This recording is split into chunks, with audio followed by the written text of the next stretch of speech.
makanan yang berat-berat tadi, ya. Kemudian faktor minuman, soft drink itu banyak sekali.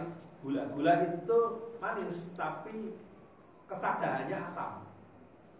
Gula itu asam. Ya, faktor makanan yang salah dan sebagainya. Kemudian pola hidup sehari-hari itu juga mengandung resiko bagi kesehatan, misalkan begadang dan sebagainya, ya. Kemudian stressing, kemudian makan tidak teratur, ngawur, tidak pernah berolahraga. Kemudian kenapa kita bisa sakit dan mati? Karena penuaan sel kita yang rusak, mati, dan sakit, rusak dan mati. Ya.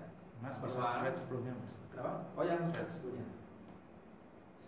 Kenapa sakit dulu nih? Nah, pola hidup sehari-hari bisa saja mengundang risiko kesehatan karena begadang, karena stres, karena makanan. Sudah awal tadi keluar harga. Ya, itu orang yang kembali aja. Oke.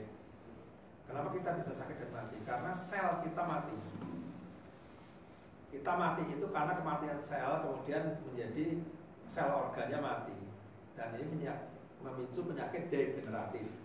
Ya, kemudian yang mempertahankan sel menjadi tetap baik, ada regenerasi, itu adalah apa? Stem cell. Nah, stem cell atau sel itu beda. Stem cell itu adalah sel induk yang dia bertanggung jawab untuk membentuk kembali sel-sel yang ada dalam tubuh kita tadi. Ya. Nah, stem cell adalah apa? Dia bertanggung jawab untuk meregenerasi sel-sel dalam organ tubuh kita. Ada miliaran stem cell di dalam tubuh kita yang itu ada pada tali pusar, kemudian di sumsum tulang belakang, di otak maupun di darah kita, stem cell. Yang stem cell tersebut akan dorman, bukan metabolisnya tapi stem cellnya yang dorman. Stem cell itu tidak aktif lagi gitu setelah umur 18 tahun. Tugas utama dari stem cell adalah meregenerasi sel yang rusak. Stem cell secara otomatis mencari sel yang rusak dan mati, langsung memperbaikinya dengan cara-cara meregenerasi sel. Nah, bagaimana cara meningkatkan stem cell dalam tubuh? Ya, namanya terapi stem cell. Terapi stem cell itu di dunia ini diawali dari zaman dulu 5.000 tahun yang lalu dengan makan plasenta. Human placenta, plasentanya orang dimakan karena ada agen stem cell zaman dulu. Tapi orang Islam nggak boleh, karena itu bagian dari tubuh orang lain, dimakannya nggak boleh. Terus stem cell, orang pakai stem cell apa lagi? Dari plasenta binatang, rusa, ada stem cell, ada plasentanya atau domba dan sebagainya, ada dimakan. Tapi orang Islam nggak boleh, sekali lagi nggak boleh. Karena apa? Plasenta binatang, apakah binatangnya disembelih? Tidak, dia melahirkan dulu, kemudian plasentanya diambil. Artinya apa itu? Bangkai, haram kan? Gitu. Terus cara yang lain bagaimana? Yaitu mengambil tulang sumsum tulang belakang, disuction, diambil, kemudian diinjek, di laboratoriumkan, diekstraksi, kemudian diinjek. Kalau jantung yang sakit, suntikan ke jantung. Itu terapi stem cell, memperbaiki sel jantung. Gitu. Itu terapi modern sekarang ini. Tapi mahal dan sakit. Terapinya bisa sampai 16-18 kali dan mahal sekali, ratusan juta. Namanya terapi stem terapi suction. Ada lagi terapi yang lain. Sekarang ada bank plasenta. Pernah dengar? Di Asia Tenggara hanya ada di Singapura. Orang anak lahir plasentanya disimpan, ya kayak dipetik-eskan gitu, kayak dipelihara. Nanti kalau orang ini nanti dewasa, kemudian ada sakit, ini plasenta yang diawetkan ini diambil untuk memperbaiki yang rusak, sakit dan mati kan di selnya gitu loh. Itu sudah mulai ada. Nah, orang zaman dulu ada budaya menyimpan tali pusar. Kemudian kalau dicelupkan, kalau anaknya sakit, direndam air panas dan itu ya, rentetannya akan menjadi tahayul kan, gitu ya. Sebetulnya kalau nggak ngerti jadi tahayul, tapi kalau ngerti bukan tahayul, karena itu adalah bank plasenta, bank stem cell bagi dirinya. Bagi orang lain juga sama. Kalau itu misalkan ada yang itu uputannya itu dimakan sama bapaknya jadi awet muda memang. karena dari plasenta, gitu ya. Nah, terapi stem cell ini sudah lama, ribuan tahun yang lalu orang sudah tahu caranya mempanjangkan umur awet muda dari plasenta, ya. Stem cell karena tadi sudah oke. Kemudian stem cell penuaan. Nah, kalau kita bisa mengaktifkan sel kembali, kita akan mundur usia selnya menjadi, saya sudah mundur jadi 45 tahun sekarang. Saya mengkonsumsi plasenta, tapi bukan plasenta binatang, plasenta ikan dari Ikura namanya, dari Jepang. Itu umur sekarang 49 tahun, dulu sel saya itu jadi 56 tahun. Jadi saya memang workaholic gitu loh. Sel saya lebih tua, diukur di lab, pakai alat yang bukan di lab, pakai alat gitu. Kemudian setelah saya mengkonsumsi itu jadi 45. Sekarang usia sel saya 45 tahun, di usia saya 50 tahun, lebih muda. Gitu, karena mengkonsumsi agen untuk mengaktifkan stem cell. Ini biar cepat aja, ya. Terapi stem cell ini akan mengaktifkan stem cell kita sehingga sel-sel yang rusak, sakit dan mati akan dibentuk baru kembali. Satu-satunya cara memudahkan orang sel-sel kita adalah dengan stem cell. Banyak pilihannya tadi.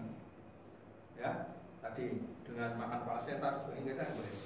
Nah, yang boleh adalah dari ikan. Kebetulan saya sudah setahun lebih ini itu mengikuti dari apa namanya stem cell yang dari mengkonsumsi stem cell yang dari bahan stem cell, pembangkit stem cell yang dari ikan, dari Ikura. Ini saya ini sebelah dosa. Ini macam-macam stem cell tadi, embryonic stem cell, yang tadi dari janin dan sebagainya. Ada alto stem cell dari liver, dari jaringan saraf, masing-masing punya stem cellnya sendiri. Kemudian ya ini plasenta ini. Nah ada namanya marine placenta, salmon ovaripeptide. Ini terus inspirasi dari human placenta yang sudah jauh berbeda. Nah, marine placenta ini sudah digunakan oleh Kekaisaran Jepang 400 tahun sebelum Masehi. Dan baru diproduksi oleh Asayama namanya itu sejak tahun 69, 51 tahun yang lalu diproduksi massal dengan menjadi produk yang sangat ampuh untuk memudahkan kembali gitu. Dan kemudian konsumsi human placenta banyak ditentang oleh negara daerah barbar, haram, bahkan oleh BPOM dilarang. Ya, placenta ini untuk mengembalikan kemudahan kembali. Bahkan bisa memudahkan sampai 20 tahun. Kalau kita umur 50 tahun menjadi 30 tahun. Saya dengan mengonsumsi yang tidak maksimal aja mundur dari usia sekarang jadi 45 tahun gitu. Efeknya apa? Saya tidur lebih nyenyak. Saya seperti umur 30 tahunan nggak gampang capek gitu. Ya, gitu. Terus nah seperti ini. Ikura itu apa? Selubung telur ikan salmon. Selubungnya. Kalau kita membeleti iwak itu ada telurnya. Telurnya itu di dalam selubung tuh, Pak. Nah, itu namanya ikura. Nah, itu yang dipakai. Kalau jangan beleti iwak, nila atau ada itunya, ambil ikuranya itu. Nah, itu sama dengan itu. Tapi yang terbaik dari ikan salmon, tapi ikan salmon jenis Oncorhynchus ketasalmon. Dalam terbaik itu. Ini. Dan ini pasien saya banyak yang kebetulan kirimannya dari beliau, kiriman pasien dari Pak Juni, gagal ginjal, itu, alhamdulillah bisa perbaikan. Ada Dokter Swati yang dialog beliau juga, itu sembuh dari gagal ginjal, sembuh benar, sudah lepas dari HD, dokter itu ada gagal ginjal, spesialis anak, orang Pati. Itu sembuh dengan ini gitu. Nah, marine placenta seperti ini ya. Diekstrak dari plasenta ikan Oncorhynchus ketasalmon Hokkaido, marine placenta. Karena itu sebenarnya cuci darah tidak menyehatkan ginjal. Begitu Bu ya. Cuci darah tidak menyehatkan ginjal. Tidak menyehatkan ginjal. Memang cuci darah itu pada ginjal yang gagal itu diperlukan. Cuci darah sendiri tidak akan menyebabkan ginjal menjadi baik kembali. Nah, gitu. Obat-obatan apapun kalau kita sakit misalnya liver, sakit jantung, sakit apapun itu tidak akan menyebabkan organ yang sakit itu menjadi sehat kembali, tidak. Hanya menghilangkan simptomnya. Orang diabetes kenapa nggak sembuh-sembuh? Karena yang diurus adalah gula darahnya, bukan pankreasnya. Tapi kalau ini yang diurus adalah stem sel pankreasnya.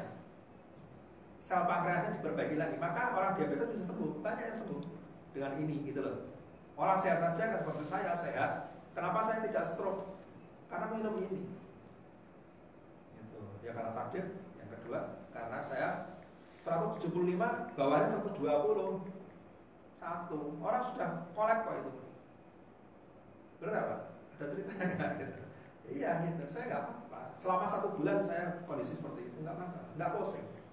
Gitu. Nah seperti itu ya.